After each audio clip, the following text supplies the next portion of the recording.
Tarzan of the Apes, brought to you from out the pages of Edgar Rice Burroughs' romantic book. Hidden behind the screen of festooned creepers, Tarzan, forehead wrinkled in thought, tries to decipher Jane Porter's letter. After hours of study, he has at last found a resemblance between the bugs of his picture book and the girl's handwriting. He shakes his head. The contents of the letter baffles him. He can read it, but all that it means to him is that her name is Jane. And though he cannot express it in sound, he feels an association, a kinship, a bond, a something that was not there before. Tarzan folds the letter carefully, places it in the bottom of his quiver, and rises to his feet. He faces that red disk that is the setting sun. All about him, seen and unseen, the beasts of the jungle, Numa the lion, Tantor the elephant, even the little mongoose, all, great and small, are facing the west. There, hinting the mountain that straddles the equator, is that which all the beasts of the jungle worship, the setting sun. Tarzan watches the deep greens fade to purple, blend again into deeper blue, and then, lost in the sky, the snow-cap sparkles with reflected gold. We find Jane Porter and Clayton watching the same sunset. What a perfectly gorgeous sunset. Daddy, Mr. Fernando. Yes, what is it? Why don't you join Cecil and me outside the hut? It's so nice and cool after the heat of the day, and the sunset is so beautiful on the sea. A very excellent suggestion, Jane. Don't you think I'd better get you something to put over your shoulder? The tropic evening is as dangerous as it is magnificent. Strange, isn't it?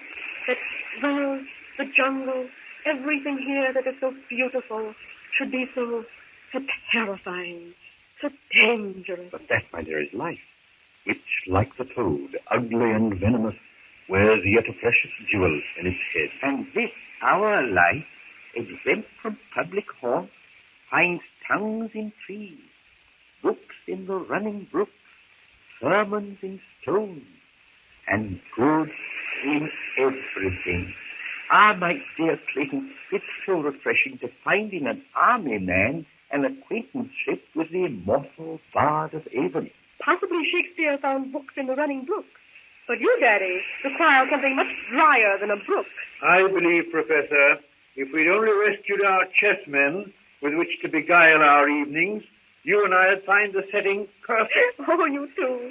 If you were interested in the beauties of our surroundings. Oh, but no. Nothing appeals to you unless it is wrinkled with age. Oh, come, my dear. Never mind, Daddy. I was only teasing you. Oh, by Jove. What's the matter, Cecil? I completely forgot to look at our beacon today. Monkeys or other animals might come upon it and drag away the wood, but it's cost me a sore back to gather and pile there. I'll just jog along and look it over. Dark is coming on, Cecil. Couldn't you leave it till morning? I'd rather not. It's one of my duties, and I'll feel better if I look after it tonight. I'll come along with you, Cecil. I feel the need of exercise. Oh, good. We shan't be long. Come along, dear. Tarzan sees the figures of Clayton and Jane moving up the beach toward the headland. The setting sun dips over the horizon, and the long, tapering shadows of the jungle cast a mellow twilight across the clearing toward the beach. Tarzan wonders where the humans can be going at such an hour. Usually they lock themselves into their cabin at sunset. Curious, he swings himself along the upper reaches of the gigantic jungle trees, lazily, almost carelessly. To Tarzan, who covers many miles an hour through the trees, the white man and woman below move at the pace of tiny beetles. The figures come to a stop before a pile of dry wood, heaped upon a promontory which looks out to sea. Tarzan drops swiftly, noiselessly, easily to the lower branches in order to gaze more clearly at that white she to whom he's so strongly attracted. Blood calls to blood. Tarzan at this moment would give almost anything to drop from his perch, boldly walk out and talk to these, his own kind. A shyness overcomes him. He hears Jane's questioning voice, Clayton's answers, and inhibitions born of contact with the wild bid him remain hidden from those he cannot understand. Evidently no animals have been here. I suppose Why, it looks as though it hadn't been touched. I think you did a wonderful job in making it, Cecil. No, it wasn't anything. Only wanted a bit of work in the doing. Look across that water. Thousands of miles of it. Oh, Cecil, do you think that any ship will ever come for us? Now, look here, Jane. You've got to keep your mind on other things. You can't be longing and yearning for something like that without going a bit balmy, you know. All right, Cecil. I won't think of it any more. There are wonderful things right here to absorb, aren't you? Wonderful. And the most wonderful thing of all is that white man from the forest. Do you know, I can't for the life of me understand what a white man can be doing off here in the midst of the African jungle. Do you suppose he might be Tarzan of the Apes? I don't know. It may be possible. Yet the man who was saved off from the animals doesn't speak English. And we know that Tarzan of the Apes does because of the note we found pinned to the door. Well, it's beyond me. Cecil! What's that beating? I don't know. I've heard native drums in other parts of the world, but that sound isn't like anything I've ever heard. Oh, Cecil! It frightens me! Oh, sure. I don't suppose it's anything to be frightened of, really. Come along. I'll race you back to the hut. Tarzan hears the weird, compelling throb of the dum-dum. He looks down at Jane Porter and Clayton, but his eyes see only the huge earthen drum far off in the clearing sacred to the great apes, the sacrificial altar of his tribe. Now he's torn between two desires. His heart it is, though he knows it not, that calls to him to stay and watch this fascinating she. But all the background of years calls out to him to join his tribe in this their dance of victory. He starts after Jane and Clayton. The rhythm of the drums changes. He stops, hesitates, looks again at the two below him. The throbbing of the drum pulses in his blood, and he turns toward the sound, swings into the leafy trail that leads to the dum-dum.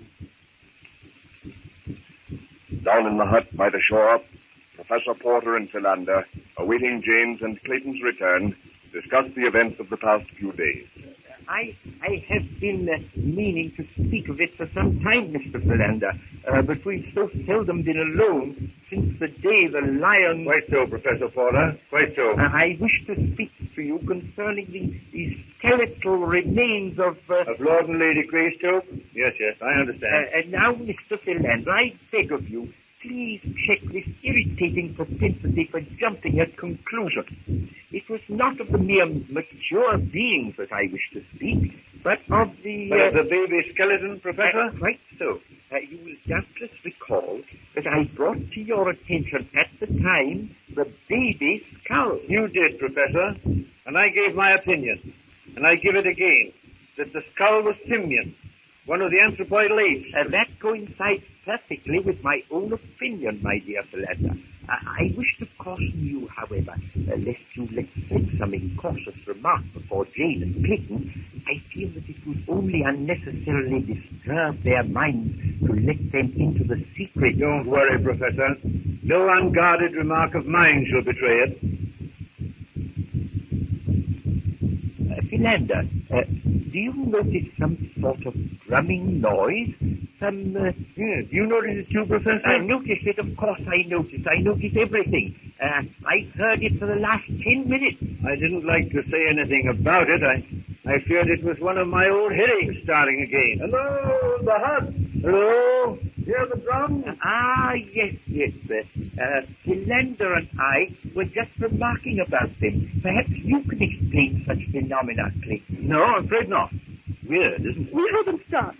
Do you suppose some black naked tribe to be as close to us? Oh, no. We'd have had some wind of them before now. Well, at any rate, I think we'd better go inside.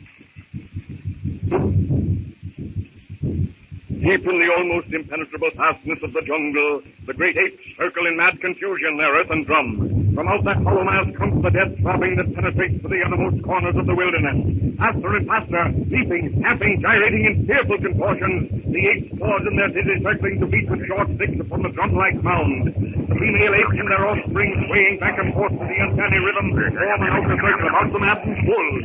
Leaping higher than any, his brawn, wet, sleek body gleaming in the moonlight, his Tarzan, bounding in and out and circling. He comes upon a brute of an ape, Jackla, a people whom this celebration is being held. Jackla has killed one of Volgani's tribe and is alive to tell the tale. Only Tarzan before this has killed a gorilla and seen another day. Tarzan steps up to the great bull and pumps the hairy chest in token of congratulations. Jackla's eyes shine with pride.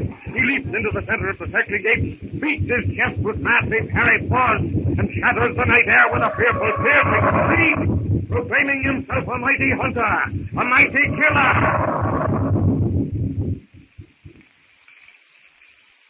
The moon pales in the sky. The great apes sleep the deep sleep of utter exhaustion. Not so Tarzan. Fearful lest in his absence something may have happened to White She, he returns to the hut. Quietly, with cat-like tread, he creeps to the lattice, tests it. Well within the shadow, he moves to the door, cautiously lifts the latch. The door holds. Satisfied that those within are safe, Tarzan lifts himself into the trees, curls himself in a moss-grown crotch, and falls asleep.